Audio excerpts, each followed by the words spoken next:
he had a choice on how he was going to respond to the rest of his life. And it's the same with you. And don't let Satan win. Honestly, what you need to do is say, let's start a compassion ministry. And what we're going to do, he has 1 billion stars he's in control of. He can deal with your, and that God's saying, I don't want that. I want you to treat me like you would treat your best friend. Those are real feelings that we think we got to keep to ourselves, like, shh, no, God, where we can't, no, no.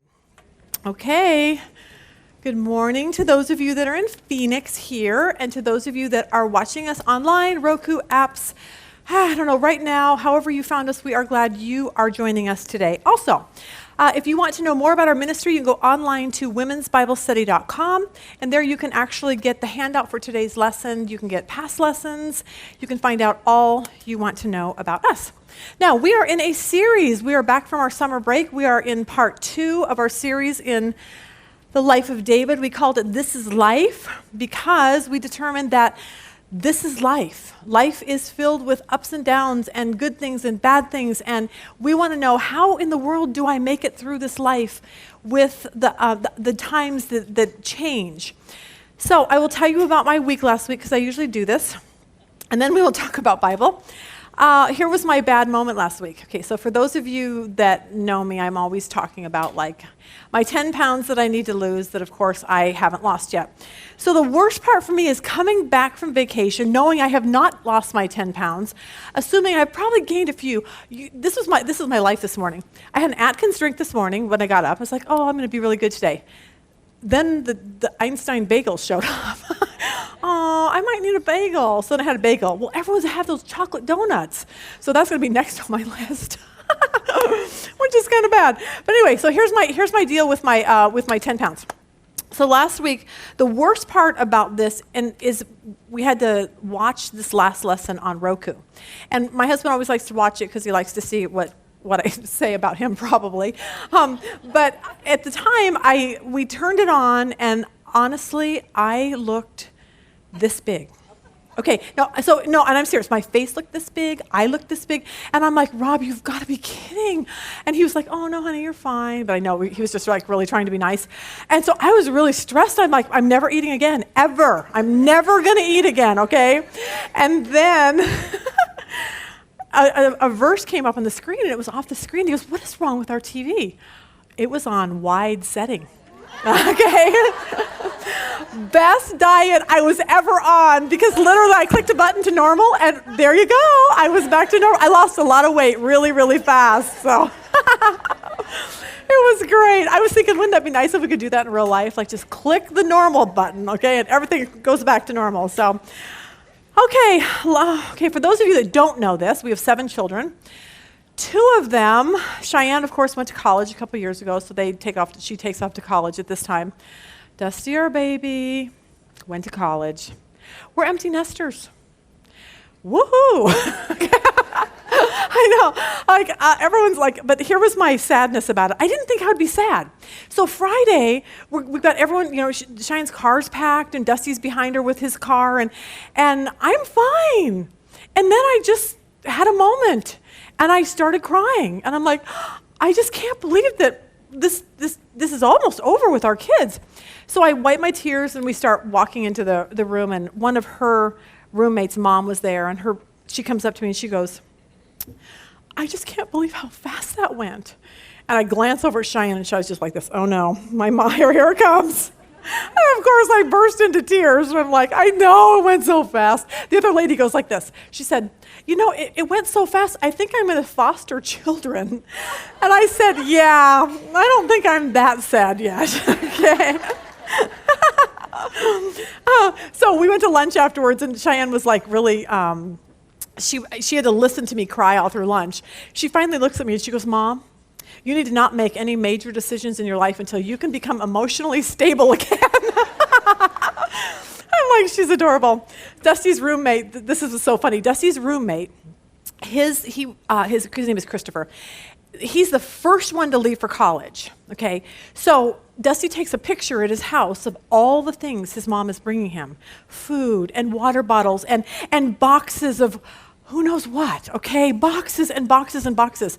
The night before Dusty packs to go to college, I looked at him and I go throw some clothes in a suitcase and get a pillow and a blanket. You'll be good to go, okay? So he goes, we can tell that you're the first one to go because my mom, he told him, my mom just said, throw some clothes in and a blanket and you'll be fine. Poor Dusty. So I told him the other day, I go, you know, the best part about this is that I don't have to cook dinner for you. And he looked at me and he goes, you never cook dinner for me anyway. So I guess now it just means I don't have to feel guilty about not cooking dinner. All right, I realize the difference between men and women. Like husbands are like, yes, we can run around naked and have sex anytime we want to, okay? Moms are like, my babies, I need them back. So, difference between men and women. Okay, let's go. That's enough about me. Let's talk about David. And today we're going to talk about a huge battle, David and Goliath. And the coolest thing about this is that it's a giant. And I think a lot of you, and myself included, have giants in your life. And they could come in the form of a whole lot of different things. It could be for you a medical issue. It could be that court date that you have. It could be an addiction, or maybe you don't have a job. Or maybe if you go to school, you have to start college again, and you're a little worried about what you're going to be when you grow up. Maybe for you it's a divorce, it's a goofball husband, ex-husband, not being able to get pregnant. Maybe for some of you it's your kids going off to college. Some of you it's your kids going off to kindergarten, okay? That's kind of a big deal. It was never for me. I was like, bye, have a nice day. And do they have extended care afterwards so I could put you there also, okay? I had no problem with that. But my grandson went to preschool, and my daughter-in-law said, she goes, Lisa, it was so weird. All the moms are sobbing. And she goes, so they had a special class. They called it the wah or yeah class. So the moms were like, yes. Others were wah. And so it was good. But that's a giant to some people. They really love their kids home, and it's so fun. So everyone faces giants in their life. And so I want to talk today about what do you do when you are faced with these giants that come into your life. And today we are going to see a battle between a little teenager named David and a 9.5-foot giant called Goliath. Now, here's a little spoiler alert for you. David wins, okay, just in case you don't know that, okay?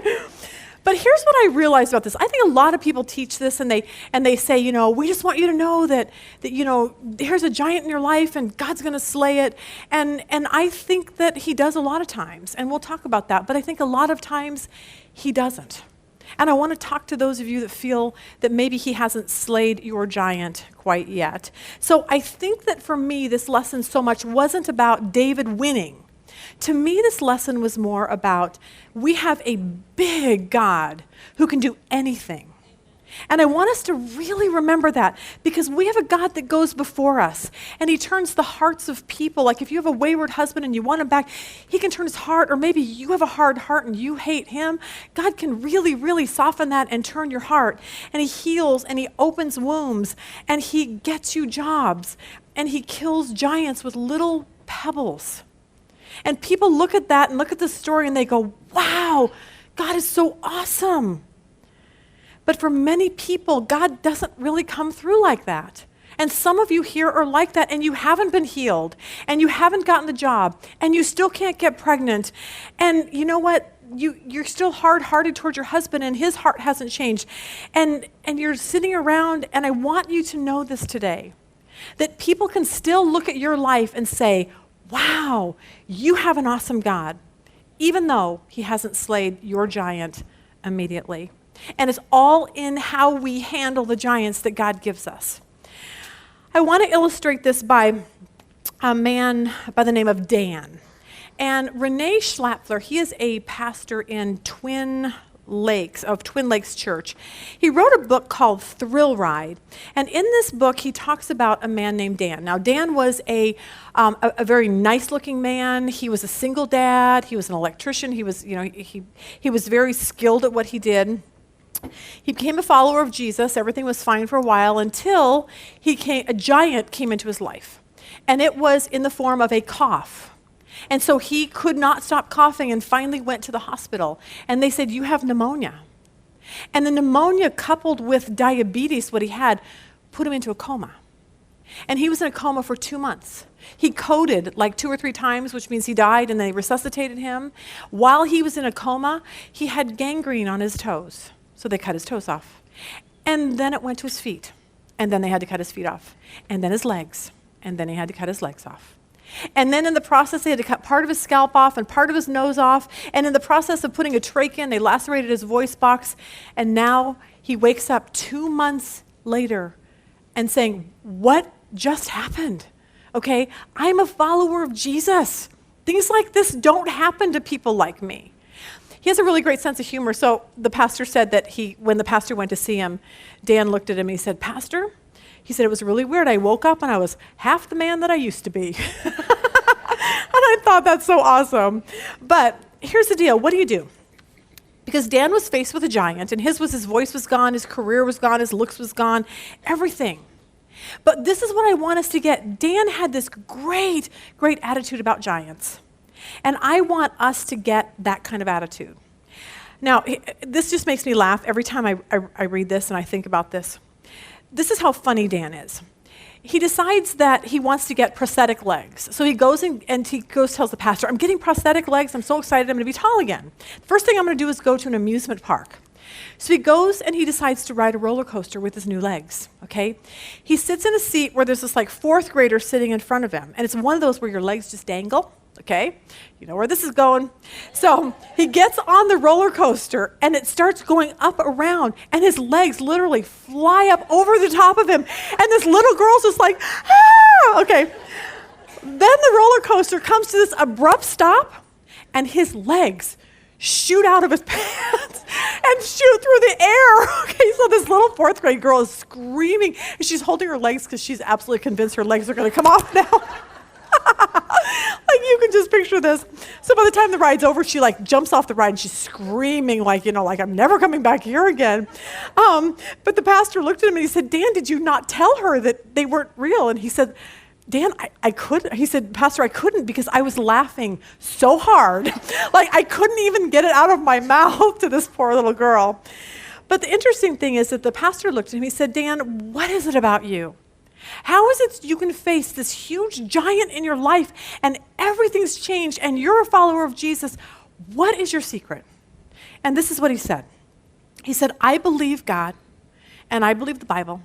And I believe when God said in Romans 8:28 that all things work together for good, I believe it. And I'm going to stand on that.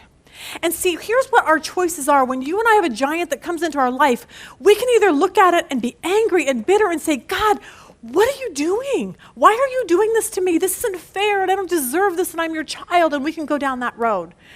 Or we can do what Dan says and just embrace this fact that God has a purpose. And the greatest part about Dan is that he ran towards his giant. He didn't run away from God. And he embraced it and he said, you know what, God, what can I do for you? In the state that I am, what can I do? How can I serve you? And so he started a ministry for quadriplegics and paraplegics all over the world. He travels all over and he gets people wheelchairs and he tells people about Jesus. Now, do you think he has a bigger impact by God not slaying his giant, or would he have a better impact if God did slay his giant? I mean, do you see how that works? It's like if we're followers of Jesus and our job here is to promote him, I think our life should be like, God, here's my giant. If you want to get rid of it, great. But if not, how can I best serve you with this giant in my life? Because if I have a good attitude and people look at me, they're going to see Jesus. They're going to go, how do you do it? Because I think people do that with Dan. How do you do this, Dan? It's like, I just love Jesus. So that's going to be our question. Do we handle our disappointments like Dan did? And if not, maybe we need to start looking at life a little bit differently. Now let's recap really quick on David, since we are studying him. Last week we learned that David was he was the youngest of 8. He was the family shepherd. He kept track of all the sheep for his family. At this particular time, Israel did not have a king, so everyone wanted a king. They named King Saul to be the king. He was the first king of Israel, but he kind of disobeyed God a lot. And God said, enough's enough. I'm going to appoint a new king. Now, the prophet Samuel comes to the house of David's house. There's 8 kids. He paraded all 8 kids in front of him. And the youngest Samuel said, this is going to be the next king of Israel. Now, the thing with David is that he didn't really know what to do because there already still was a king, so he just went back to the field, tended sheep, and did what he was supposed to do, knowing that God would open a door. And today, God is going to open a door for him.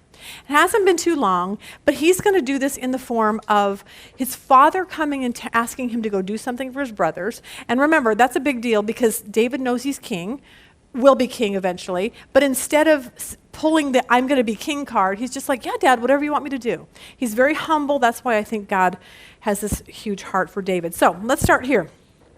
Here's a map. You have one in your handout, but the one up here is going to be in color. That's Israel. You can actually see on there, I think Jerusalem's up there and Bethlehem's up there. I don't have a copy in here. And then the water to the left is the Mediterranean Sea. And that whole area was where the Philistines occupied. Now, the Philistines were a very, very aggressive people of war. They kept trying to come against Israel. They wanted to take their land. They were very, very mean people. They were iron makers, so they were the ones who made all the weapons. So they would have the weapons and Israel wouldn't. So you kind of get this, like, it's kind of a losing battle when you've got the Philistines over here and the Israelites, and they have all the weapons. So let's start there. 1 Samuel 17, verse 1. Now the Philistines gathered their armies for battle, and they were gathered at Soka, which belongs to Judah, and they camped between Soka and Azekah, and whatever. Verse 2, Saul and the men of Israel were gathered and camped in the valley of Elah and drew up in battle array to encounter the Philistines. The Philistines stood on the mountain on one side, while Israel stood on the mountain on the other side with the valley between them. Now here's another picture up here so you can kind of see this. If you look kind of in the back, you see a mountain on the right side over here and kind of a mountain thing on the left side. This is actually the valley of Elah. So you can imagine the Israelites being on one side, the Philistines on the other, with this valley in between the two of them. So I always like to show you pictures because I want you to know these are really places and the Bible is true. So there you go. Verse 4. Then a champion came out from the armies of the Philistines named Goliath from Gath, whose height was 6 cubits and a span, which means he was about 9.5 feet tall. That is really, really tall. Here's a little picture, if you can look at that. Look at the man standing next to Goliath. That's the guy who's his, whatever armor bearer, whatever that is. Anyway, Goliath is huge. Verse 5, he had a bronze helmet on his head. He was clothed with scale armor, which weighed 5,000 shekels of bronze, weighed about 125 pounds, which David probably didn't even weigh 125 pounds. He also had bronze greaves on his legs and bronze javelins slung between his shoulders. The shaft of his spear was like a weaver's beam. The head of the spear weighed 600 shekels of iron. His shield carrier also walked before him. He stood and shouted to the ranks of Israel and said to them, "Why do you come out to draw up a battle array? Am I not the Philistine and you are servants of Saul? Choose a man for yourself and let him come down to me. If he's able to fight with me and kill me, then we will become your servants. But if I prevail against him and kill him, then you shall become our servants and serve us."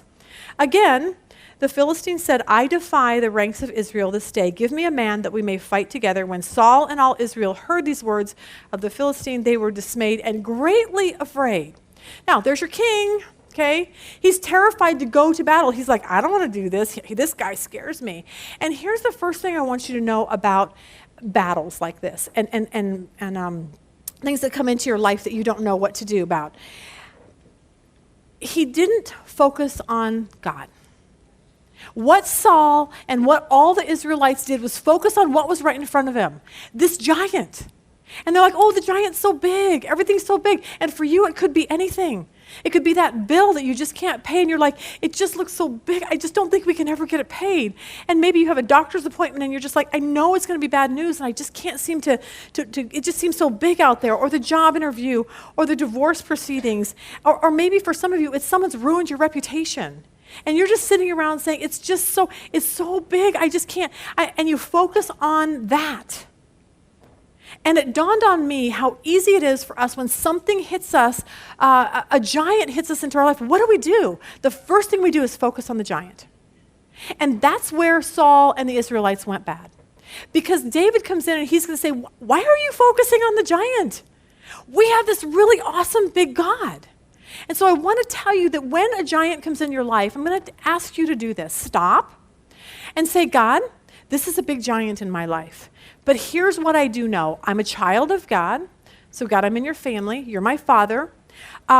You know about this giant. There's something about the fact that God knows about our giant that tends to make our life a little bit easier. God, you know what's going on. You know what you're doing with this giant. I don't see it. It looks scary to me right now, but the first place we have to go is upward. And so we have to say, God, I'm not going to focus on the giant. I'm going to focus on you. Now, I'm going to try the whole stand-up comedian thing again, okay? Last week it went bad, okay? It went bad. Here's a couple of girls who focused on what was right in front of them. Okay, if you don't laugh at this, we're done, okay? I'm not going to tell you funny jokes anymore. So I said I'm going with a blonde joke, okay? Because maybe we'll all get that one, okay? Two blondes are flying from Miami to Cleveland. 15 minutes into, the captain announces and said, one of the engines has failed, and the flight is going to be an hour longer.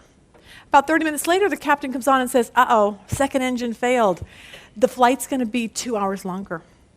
About an hour into it, the captain came back on and said, you're not going to believe this, but we have a third engine that just went out, and now the flight's going to be 3 hours longer. And the blonde looked, but he told her, he said, don't worry, we have one engine left. The blonde looked at the other blonde and said, if we lose one more engine, does that mean the flight will be 4 hours longer? I don't know why I thought that was so funny. Okay. Yeah, some of you that don't get that, you'll be home tonight and you'll be like, oh, I get it. Okay. All right, go to verse 13. The 3 older sons of Jesse had gone after Saul to the battle, and the names of his 3 sons who went to the battle were Eliab, the firstborn. The second, I do not have my glasses today, FYI. The second was Abinadab, and the third was Shema. David was the youngest. Now the 3 oldest followed Saul, but David went back and forth from Saul to tend his father's flock at Bethlehem. And the Philistine came forward morning and evening for 40 days and took a stand. Imagine that. Nobody would come forward in 40 days. And they had the God of Israel and the God of Jacob and the God. And no one would do that. Then Jesse said to David, his son, take now for your brothers an ephah of the roasted grain, these 10 loaves, run to the camp to your brothers. Bring also these 10 cuts of cheese to the commander of their 1,000. Look unto the welfare of your brothers, and then bring back news of them. For Saul and they and all the men of Israel are in the valley of Elah fighting with the Philistines. So David arose early in the morning, left the flock with the keeper, took the supplies, and went as Jesse had commanded him. He came to the circle of the camp while the army was going out into the battle array, shouting the war cry. Israel and the Philistines drew up in battle array, army against army. Then David left his baggage in the care of the baggage keeper, ran to the battle line, entered in order to greet his brothers. He was talking with them. Behold, the champion, the Philistine from Gath, named Goliath, was coming up from the army of the Philistines. He spoke these words, and David heard them. When all the men of Israel saw the man, they fled from him, and they were greatly afraid. The men of Israel said, have you seen this man who's coming up? Surely he's coming up to defy Israel. And it will be that the king will enrich the man who kills him with great riches and will give him his daughter and make his father's house free in Israel. Now imagine that. Saul says, I don't want to go fight the giant. He scares me. But if you want to fight him, and if you actually win, guess what? You can have my daughter. I'll make sure you're rich, and I'll never tax you. Okay? And he thought that would motivate someone. And then David spoke to the men who were standing by him, saying, what will be done for the man who kills the Philistine and takes away the reproach from Israel? And this is why David is so awesome. Little David, this is what he says. Amongst all of these people, he says, for who is this uncircumcised Philistine that he should taunt the armies of the living God? Like there was something about David that said, what are you people thinking? The living God is on our side. Why are you running in fear? And see, I think we need to remember that when we hit our giants. Why are we running in fear? We have a big God.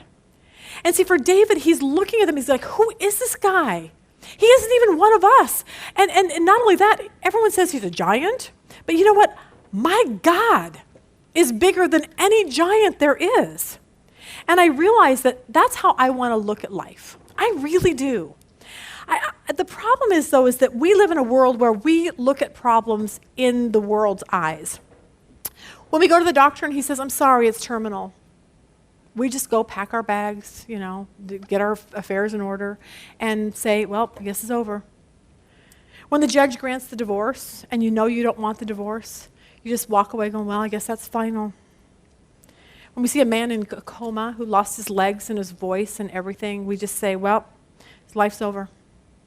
But see, here's the problem, is that we see what is right in front of us. And then we meet David, who is so counterculture. He doesn't even see people and circumstances and situation. He sees God. Chuck Swindoll says this is in your handout. David has been given the ability to see as God sees. And he was neither impressed nor intimidated, because no matter how big the giant might be, God is greater. And no matter how powerful he might be, God is all powerful. And I want us to get that, because I think it changes drastically the scenery of the giants that come into our life when we say, what is going on here? God is so much bigger than this. I thought this was so funny. I don't know why. There's this, and because I can actually picture this happening. There was a man who said when he was a young boy, he lived in the country, and he was always terrified of the stories that he heard about this black racer snake. And for some reason, he always he watched out, in the bushes, because he was afraid. Because he was told that if a black racer comes after you, they're very fast. They come after you, and they will bite you. Then you're going to be dead. Okay, so he was always really, really afraid. So his mom said one day, "I need you to go over to the neighbors, and I need you to get an iron, because my iron broke, and I need to iron my shirt." So he goes over there, and he's like walking down the gravel. He's looking around because he doesn't want a snake to come out at him. He gets the iron, and on his way back, he hears something behind him. And he looks over his shoulders, and sure enough, there it is, the black racer. And it is coming up on him, it's about ready to bite him. And he takes off, and he's running, and he gets home, and he can't even breathe. And he turns around to look over his other shoulder, and he realizes it's not a snake. It's the cord to the iron. It was chasing him the whole time. I love that. But it was kind of one of those things, like I thought, that's what happens to us. We run from things, and we get anxious, and we get scared, and because we don't have the right perspective. This little boy did not have the right perspective, like it's just a cord. Okay? He built it all up in his mind, and we can do the same things. I want to look at how David looks at things. For me, I want to be like David, because I want to look at a financial problem and just say, you know what? God's bigger. He's going to provide. I'm not even worried about it. I want to look at a health crisis and see God's healing power. Automatically. Like, I don't want to be like, oh, poor me, I'm sick. I would be like, God can heal. This is so cool. I want to look at relationship crises and see God's restoring them, instead of going, yeah, they're probably going to go to get a divorce. Yeah, not going to work. I want to see what's impossible in life and just automatically say, you know what? God is so much bigger, and he's going to do something. But I will tell you this, I don't do that a lot. In all honesty, I want to be like David. Last night I woke up at 11:30. I told Rob on Sunday we have about 9 giants in front of us right now. And I said, Rob, I feel a little overwhelmed. And he said, Lisa, we are going to take one giant at a time, and we're going to deal with it. But last night at 11:30, I woke up. I teach this stuff. I do everything I can to live what I teach. And I laid in bed thinking, God, you got to come through. This giant's a big giant, and I need you to do something here. And so I want you to know that it's not easy. But the great part about last night is I sat there, and I focused on God. And I said, God, I know this is a big giant, but I know that you're bigger, and I know you can handle it. But that's what I want to do. I want to, anything, I want to automatically go upwards. Health. If you come to me and say, I have cancer, I'm sick. Do you know how I pray? Dear Jesus, I know you can heal. Please heal so-and-so. And I say amen and walk away and say, yeah, God probably won't heal him. Okay, serious? Like, that's horrible. I can't believe I'm admitting this to you, okay? Same with relationships. I do the same thing, like, oh man, your life sucks. Your husband's mean. And you know what? I don't see that really working, but let's pray. Dear Jesus, please help the marriage to work out. Yeah, and I walk away going, yeah, it's doomed, Okay, so that's my life, and I'm so sorry for that. And I would love to stand up here and say, I just have it all together, and I have this big faith and a big God, and you bring me your problems, and we're going to pray, and I'm going to believe. But honestly, I have a lot of faith to believe he can. I just don't have a lot of faith to believe he will. And I don't know what that is about me. I don't have a gift of faith, apparently. But I realized this, my husband, he's been working on a business deal for about 4 years. Came down to, this company's going to make a decision on which company to go with. It's about 6 or 7 companies that were in the running. Rob comes home. They're going to make a decision. My prayer. Dear Jesus, please help Rob's deal to go through, but I know it won't. Okay. Good wife, okay? I didn't tell him I prayed that, but that's exactly what my thinking was. It came down to 2 people, us and one other person. Here's my prayer. Dear Jesus, please help Rob to get this deal, but I know he won't. Okay? And I'm looking at myself and thinking, what is wrong with me, okay? So here's the deal. If you need prayer, do not ask me, okay? I have prayer people around this room that are really much better at it than me, and they have lots of faith to believe this, but when I study David, I'm just like, God, I want to be like him. I just really do. I want to be completely assured that you're going to do whatever you need to do in the scariest of situations. Imagine a life like that. I just lost my job today. Yes, that's so awesome. God is going to take care of me. I just know it. I'm so excited. New job. My husband left me today. Yes, I'm so excited because I know God is going to take. I mean, do you see what I'm saying? My friend gossiped and ruined my reputation. Oh, whatever, okay? Because here's the deal. God is so much bigger than my reputation. It just doesn't matter. Imagine if we actually lived a life like that. Like if no matter what happened in your life, you are just sitting there going, you know what? It just doesn't matter because God is so much bigger than anything we face.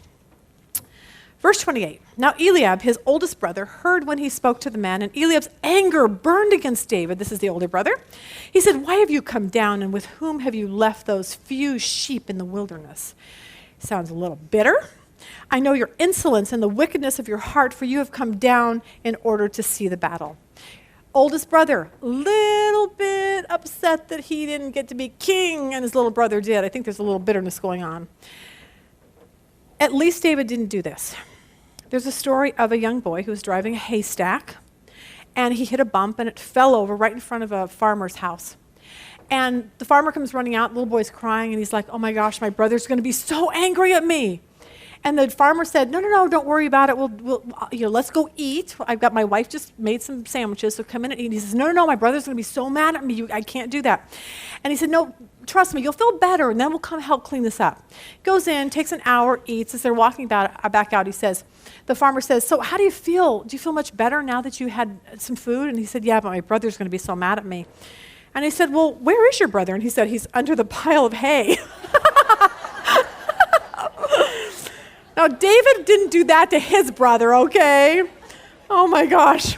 Verse 29, but David said, what have I done now? So this apparently is something the older brother does all the time, is he's just mean to David. Was it not just a question? Serious? Then he turned away from him to another and said the same thing, and the people answered the same as before. Now, here is what might be a good word for some of you today. David doesn't let his brother's harsh words get to him. Your husband says something mean to you, your kids say something mean, your parents say something mean, whatever. You know what David does? Look, he turns away. He doesn't even let it affect him. He's just like, yeah, whatever. And I think that's a good lesson for some of us who people are saying something mean. Turn away. They can't fight if you're not going to fight with them. It takes 2 to fight. And if you decide to turn away, guess what? They have no one to fight with. So just move on, because that's what David did. Verse 31, when the words which David spoke were heard, they told them to Saul, and he sent for them. David said to Saul, let no man's heart fail on account of him, for your servant will go and fight with the Philistine. And Saul said to David, you are not able to go against this Philistine to fight him, for you are just a youth, while he has been a warrior from his youth. And can I just tell you this? There are naysayers all over your life and my life. And I want you just to know this going into it. People don't want you to succeed. I know that's shocking. They don't. Because if you succeed and they don't, it makes me feel bad. So they don't want you to succeed. They don't want you to win. They don't want you to get skinny. They don't want your book to be on the bestseller list, okay? They do not want your kid to be the quarterback. They do not want you to win the lottery for sure. So what they'll do is they'll come to you and say, you know, the Lord told me to tell you this. He just said, don't write that book. You know, you're just not Max Lucado. okay? He said, it'll be like, your kid is just kind of small. God just really spoke to me in a dream last night, okay? Here's the deal. Can I just tell you this? If you feel like God's calling you to do something, would you go do it? All right, get some godly counsel. Realize that there's just naysayers in this world and nobody wants you to be happy. They just don't. So if you can learn to distinguish between the two, go do it. Because here's the thing, David could have gotten his feelings hurt and he could have said, yeah, only a kid. What was I thinking? But he didn't. You know what he did? He held his head up high and he said, here's the deal. The Spirit of God is upon me. And God is giving me the courage and the thought in my mind to go and fight this crazy 9.5-foot Philistine. And somehow God is giving me the courage to do it. So you know what? I'm going to do it. And I'm going to believe that it's from God. And so if you feel like God is calling you to do something, would you please step out and go do it? Okay? That would make me really happy. Cheyenne went to Israel this summer, and everyone loves Cheyenne. But I can't tell you the amount of people that came to us and said, why are you sending your daughter to the Middle East? Do you not know that there's bombs and airports and ISIS, and what are you thinking, Lisa? And I get that because no one wanted anything to happen to her. Well, we didn't want anything to happen to her. But she really, really felt like God was calling her to go to Israel. And we couldn't even stop that. But here's what we did know. If God did not want her to go, he would have stopped it. He just would have. The plane would have, not run. The car would have had a flat tire. She would have gotten sick. I mean, who knows? But here's the point, is that when you step out and do something and God does not want you to do it, he can stop it at any time. Please know that. That is how big our God is. We put our house up for sale, which is, we've lived there for 25 years. It's a very weird, unique property. We found another house that we want. But we can't buy that until our house sells. But here's what I do know, is that if God wants us to move, he'll bring along a buyer for our house. And it may take 5 billion years to sell our house, who knows? But the point is that I know God is that big. And when you get this really big, high view of God, life just becomes so simple. I wake up and I say, God, we love that house. God, we know you have to sell this. If you do, awesome. If you don't, we'll stay. Doesn't really matter. But think about living that way. We put our house up in the market. If no one buys it, God has just stopped it. Do you see how that works? And see, for David, God could have stopped him at any point. His brothers could have picked him up, thrown him on a donkey, tied him to it, and scooted the donkey home. Saul could have walked in and said, are you kidding? I'm not having your life and blood on my hands. Get out of here. No one did that. They just said, go fight the Philistine, okay? So look at what David, how he responds to Saul when he says he's too young. Verse 34, but David said to Saul, your servant was tending his father's sheep when a lion or bear came and took a lamb from the flock, I went out after him and attacked him and rescued it from his mouth. Jeez. And when he rose up again, I seized him by his beard and struck him and killed him.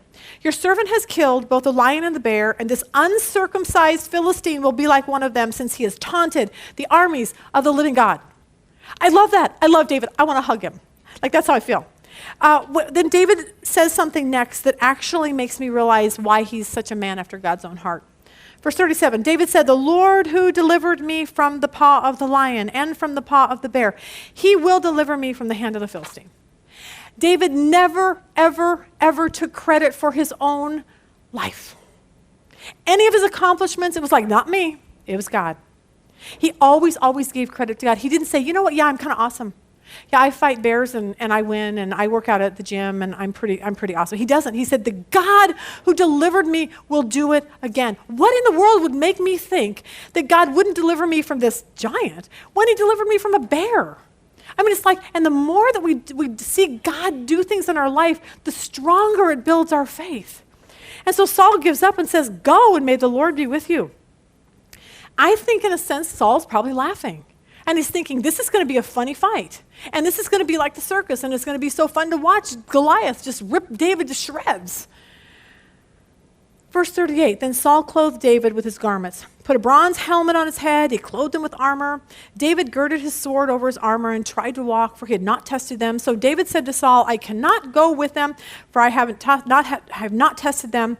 And David took them off. Now, here's what I want you to learn from that passage. Would you please be yourself? Everyone wanted David to wear armor. And David's like, I can't do that. That's not me. I have told you this a million times. When I first started teaching, nobody ever told me I could. No one ever told me I should. I had no idea. Felt like God said you need to teach a Bible study. Didn't even know what that looked like. Did it. I've told you this before.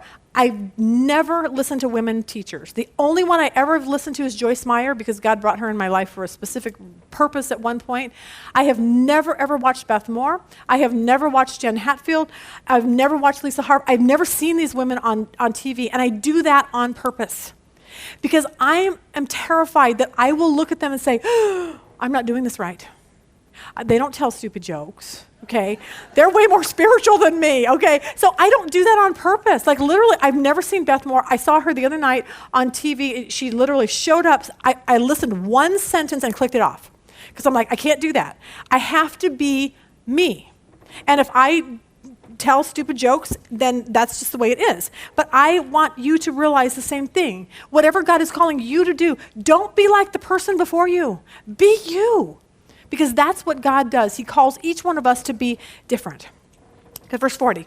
Now it's a fight. He took a stick in his hand and chose for himself 5 smooth stones for the brook.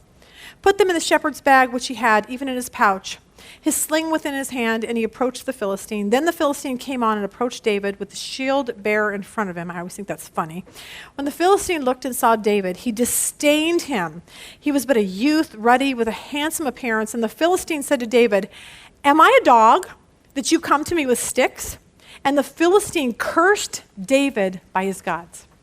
And the Philistine also said to David, come to me and I will give your flesh to the birds of the sky and the beasts of the field. Now, do you think David would be a little afraid by this time? I would think so.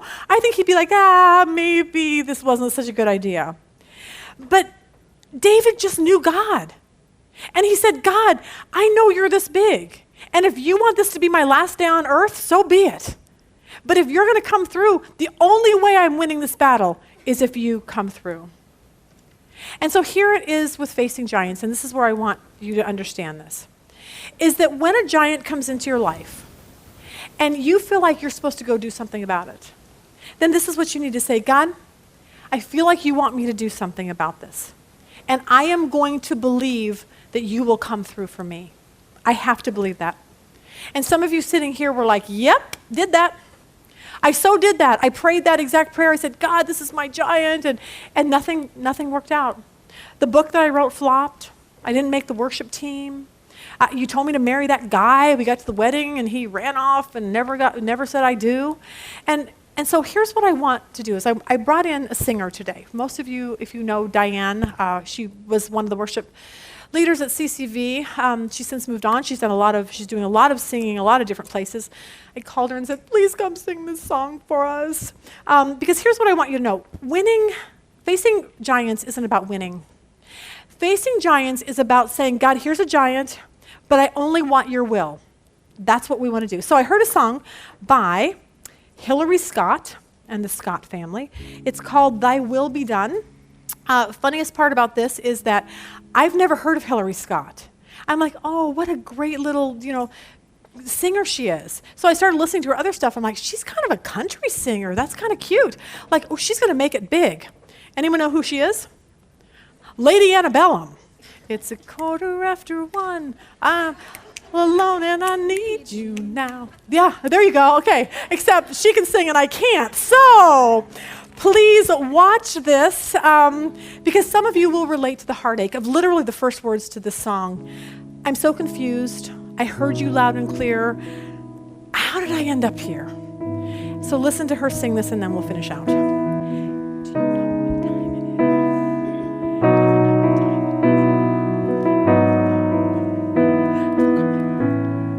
I'm so confused. I know I heard you loud and clear, so I followed through. Somehow I ended up here. I don't wanna think, I may never understand, and my broken heart was a part of your plan. When I try to pray, all All I got is hurt and these 4 words. Thy will be done. Thy will be done. Thy will be done.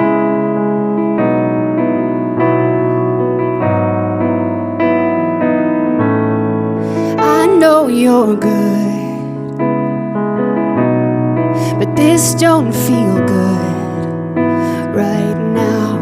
And I know you think of things I could never think about. It's hard to count it all joy, distracted by the noise, just trying to make sense of all your promises. Sometimes I gotta stop, remember that you're God and I am not. So thy will be done. Thy will be done. Thy will be done. Like a child on my knees, all that comes to me is thy will be done. Thy will be done. Thy will. I know you see me. I know you hear me, Lord. Your plans are for me. Goodness you have in store. I know you see me. I know you hear me, Lord. Your plans are for me.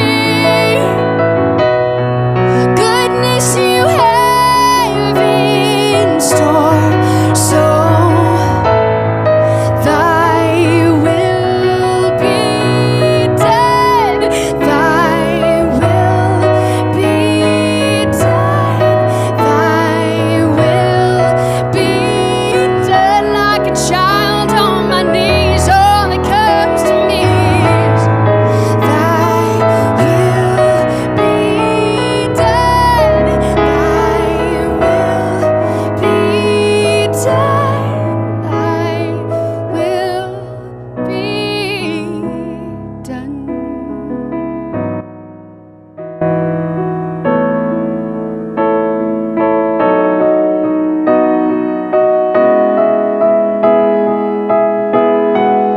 I know you see me. I know you hear me, Lord. Yay. Thank you. You have such a pretty voice. Diane brought CDs over here too. If anybody, she just put a little donation thing. If you want to just donate to her to get a CD, she's like so good. So are you happy with your life now? Oh yeah. Okay, good. Facing any giants lately? No, we're good? Yeah, you say people hate that when I put them on the spot. Okay, we'll talk later. Thank you. Okay, so there's the deal. When you and I face giants, we have to have courage to go forward, but then in the midst of it say, all right, God, like Dan. Like, God, I don't even get this, and I don't like it, and I don't like this giant, but here's the deal. Thy will be done. And some of you are like the beginning of that, where it's like, I'm confused. I know I heard you loud and clear. And how in the world did I end up here? And it's like that whole idea of, God, I thought I heard you, but it's just not going the way it is. And I want us to always add that phrase onto the end. But God, I am here to promote you. And I want your will over anything. And if you want to slay my giant, yay. If you don't want to and you want to keep that giant dogging me and I just trust you and people can see my great attitude, then that's awesome too. Look at verse 45. Then David said to the Philistine, you come to me with a sword and a spear and a javelin. And I come to you in the name of the Lord of hosts, the God of the armies of Israel, whom you have taunted. He didn't even let this giant even get a foothold in his life. He said, that is ridiculous. You come to me with all this scary stuff, and sorry, it's not working for me. Verse 46, this day the Lord will deliver you into my hands, and I will strike you down and remove your head from you, and I will give the dead bodies of the army of the Philistines this day to the birds of the sky and the wild beasts of the earth, that all the earth may know that there is a God in Israel. And when you and I face our battles, focusing on God, what do you think our neighbors see? They see that we're trusting and believing in a really big God that will sustain us through it. Maybe he won't heal you. And maybe your husband doesn't come back, and maybe you do lose your job, and oh well. There's a group of people around you that are watching you. And are they seeing you whine and complain and cry and carry on, or do they see you say, God's got this because I have a big God? Verse 47, then all the assembly may know that the Lord does not deliver by sword and by spear, for the battle is the Lord's, and he will give you into our hands. We have to get that. Our battles are not ours. If you are a follower of Jesus, guess what? God has a purpose for your battles that you're going through. Verse 48, then it happened when the Philistine rose and came and drew near to meet David, that David ran quickly toward the battle line to meet the Philistine. And David put his hand into his bag and took from it a stone and slung it, and his hand into his bag and took it from his, I seriously can't see. Let's try that verse all over again. Verse 49, and David put his hand into his bag and took from it a stone and slung it and struck the Philistine on his forehead, and the stone sank into his forehead, so that he fell on his face to the ground. Thus David prevailed over the Philistine with a sling and a stone, and he struck the Philistine and killed him, but there was no sword in David's hand. Then David ran and stood over the Philistine, took a sword, drew it out of his sheath, killed him, cut off his head with it. When the Philistines saw that their champion was dead, they fled. Yay for David and the Goliath. Woohoo! Okay, that's a great story. Great story. Here's my question. How in the world do you get to have that kind of faith? What is it that you and I have to do in our life to get the kind of faith that David had? And I'm going to give you two things real quick before we go. One of them is this. You have got to spend time with him. I don't know how to make that any clearer. I say this over and over and over again. You have got to read your Bible. You have got to spend downtime with him. You've got to read the stories in the Bible. And you've got to get to know this God that is so big, that slays giants with little pebbles. For David, he spent so much time outside. Look at Psalms 8. This is what David writes. Oh Lord, our Lord, how majestic is your name in all the earth. You have set your glory above the heavens. When I consider your heavens, the work of your fingers, the moon and the stars which you have set in place, what is man that you're mindful of him? The son of man that you care for him. You made him a little lower than the heavenly beings and crowned him with glory and honor. You made him ruler over the works of your hands. You put everything under his feet, all flocks and herds and beasts of the field, the birds of the air, the fish of the sea, all that swim. Oh Lord, our Lord, how majestic is your name. When you get this big monster view of God, your little giants become that, little giants. All right, the bigger God gets in your life, the smaller your problems get. And the only answer to that is reading his word, coming to find out, spend time with him, grow, listen to sermons, read good books. I say that all the time. You've got to be in his word daily to find out what exactly it is about him. And see, for me, sometimes when I read the Bible, they're just stories. You look at it and you go, well, that's awesome that God parted the Red Sea for Moses. That's awesome that Sarah got pregnant at 90.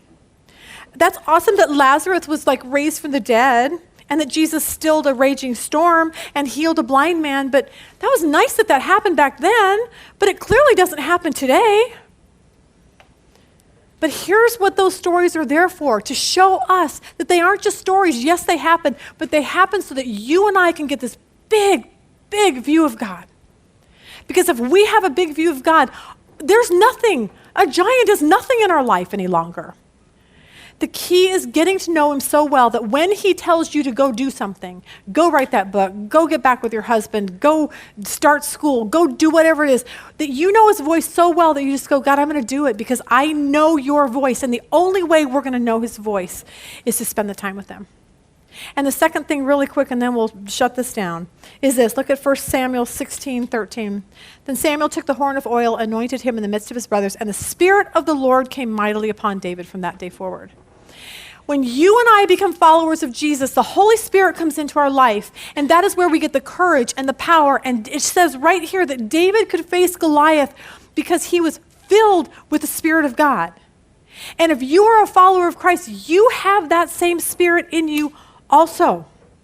And if you are here or you're listening us, however you found us, and you are not a follower of Christ, you don't have that access. And that's what I want you to know, that if you don't know Jesus, ask him in your life today. It's really, really simple. Jesus, come in my life, and you will have that power available to you to face your giants. It was interesting, Peter, James, and John in the New Testament, when Jesus died on the cross, you know what they did? They ran for their life. They were so scared because now Rome was after them, and they knew they were going to probably die on a cross also. And they were terrified, and they ran. But you know what happened as soon as Jesus rose from the dead and ascended into heaven? The Holy Spirit came to the earth and filled these believers. And you know what? There were no more giants in Peter, James, and John's life. None. You know what there was? There was opportunities. Giants now were not giants that they were fearful of. Giants were opportunities to say, God, what do you want me to do with this? I'm here to promote you. I'm here to tell other people about you. So how can I do it? So what is your giant? I want you to leave today asking that. What is your giant? Because some of you, like David, God will come in and he will slay the giant just like he did with David. And others, like Dan, your life is going to be really tough. And the question is, what are you going to do with that? Because we have a God that can heal and promote and change and save and fix and turn a heart and slay a giant. But sometimes we also have a God that takes our giants and you lose your legs and you lose your voice and you lose your job. And see, we look at David and Goliath and we want to clap and we go, yes, God is so awesome.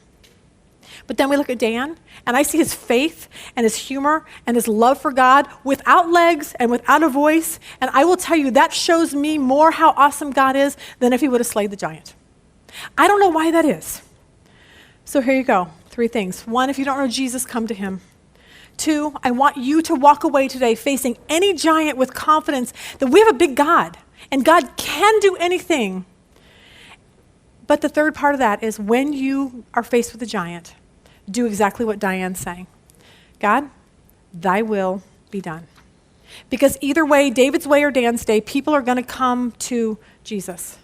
And they're going to come to Jesus on how we are responding to the giants that are in our life. Father, thank you for your word. Thank you for the story of David. Thank you for Diane and how you've gifted her with such a beautiful voice. God, I pray for every person that is listening or here today, that whatever giant they're facing, God, they walk out of here with a renewed excitement that, God, you are this big and you can do anything, but God, we just want to serve you.